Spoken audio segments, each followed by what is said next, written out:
Roger said it'd be good if yous all got on. Why don't you fucking, put him in the fucking team? So Ned was talking about it on the way home. I said, you're fucking kidding, aren't you? I said, I know him. I said, but he's a toe cutter. He'll fucking shoot you in the back. He said, he don't give a fuck. He's got no principle or anything. So I said, fucking don't, if you want to fucking run with him, I said, then I'm going. Right?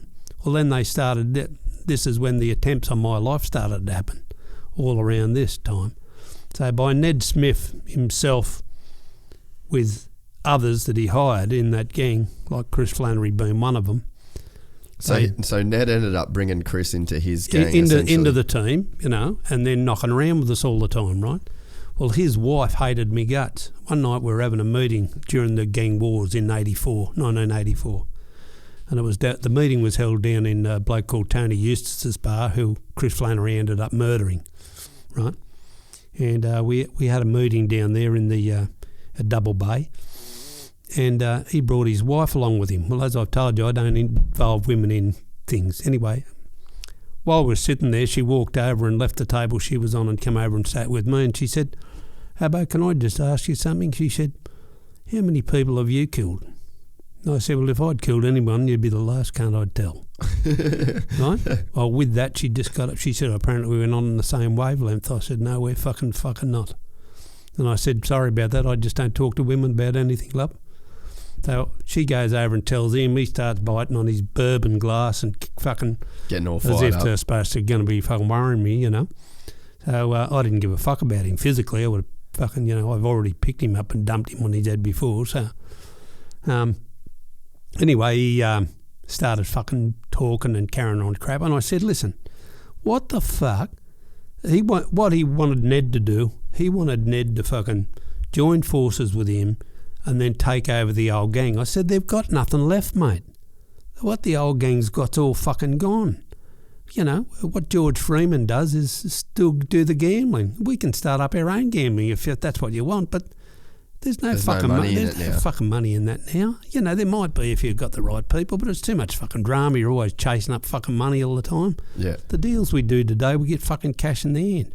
And I said, what are you going to gain out of it? I said, if you can tell me there's something we can gain out of it, then I'm all for it. I'll join you, right? But if not, I'm fucking out. Count me out.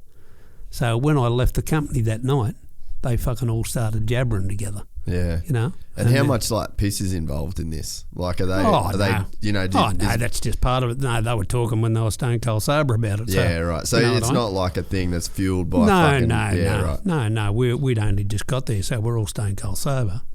So anyway, by the end of the fucking night, she'd convinced them that I should go. And what a cunt. So next fucking minute, money from the safe that I hide in one of these fucking pub fucking disappears.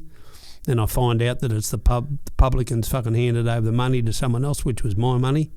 So I jammed a fucking gun in his mouth to find out who fucking did it. And then he told me Ned had sent a bloke down there to pick up the money.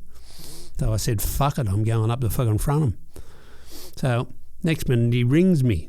I'm at a place because we didn't walk around with mobiles. Yeah. The mobiles then were big block fucking batteries that you fucking had to carry in a handle, Yeah. Not too big, so... And even if they did, I wouldn't have never talked over them, or even fucking carried one, to tell you the fucking truth. So away we went, and so I fucking bustled on up the street. I was just up from this hotel where I kept the money. So I took a gun with me, jammed it down the back of me fucking pants, and I knocked on the door of the unit of Ned's girlfriend. Next minute, the door opened, and she looked at me and blinked her eyes about 10 times in succession, like as a warning, which was very nice of her. I've always respected her for that. But I already knew. I knew in me fucking heart something, but I'm going into the lion's den. That's what I do, I don't... There's no good me fucking running away and fucking hiding. You know what I mean? There's no point in that. So I walk in and said, I've got to fucking front it. Whatever happens, I'm ready. Yeah. So I walked in, and as I walked in, Ned and two blokes were standing just to me left. Kathleen Flannery, Christopher Dale Flannery's wife, who was a horrible fucking woman. She was on the sitting on the end of the lounge, and Chris Flannery was sitting on the lounge with his hand under a pillow. Well, under the pillow. I've seen enough movies to fucking know what that means. Exactly. So that's where the gun was with the silencer on it, right? And so next minute Ned said, we just got to go somewhere for a minute. We'll be back in a sec. I said, well, you need to talk to me fucking first. And he said, we'll be back in a fucking minute. So they walk out the door. She's still fucking looking at me, giving me funny looks, fucking Michelle, Ned's girlfriend. So I walked out in the kitchen where she was, and she just said, look out. I said, yeah, I'm a Jerry. So anyway, I went back, and as I walked back, I got closer to him, and I said, well, where'd Ned go? He said, oh, fuck do I know, and he started gesturing with his hands. The moment his hand come away from the pillow, I fucking pounced on him, on the lounge.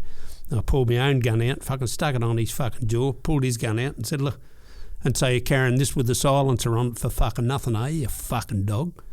So I'm probably seconds away from fucking putting a mongrel down. Yeah. And the fucking door comes open. And in comes a shield. Well, I spun around with the fucking gun in my hand, aiming at the fucking woman, because I thought it was them coming back in. Yeah. So I thought, bang, bang, they're fucking shot. He's fucking shot. I'm shooting a lot of them, right? So next fucking minute it was this woman who worked down the Lord Nelson Hotel who was a friend of Michelle's. She'd come into the fucking unit. So I had to walk away, otherwise I would have had to have killed her and, to shut her up. And I don't kill fucking women or have anything to do with that. So I walked away. And I'm sorry that happened because, I was going to say, how much drama did that create? Oh, well, it created fucking East. Well, now they knew, they thought, he fucking knows, he's not fucking dumb. Yeah, so now they have to do it. So now we have to fucking get him. So they started putting all these plans of action into fucking play.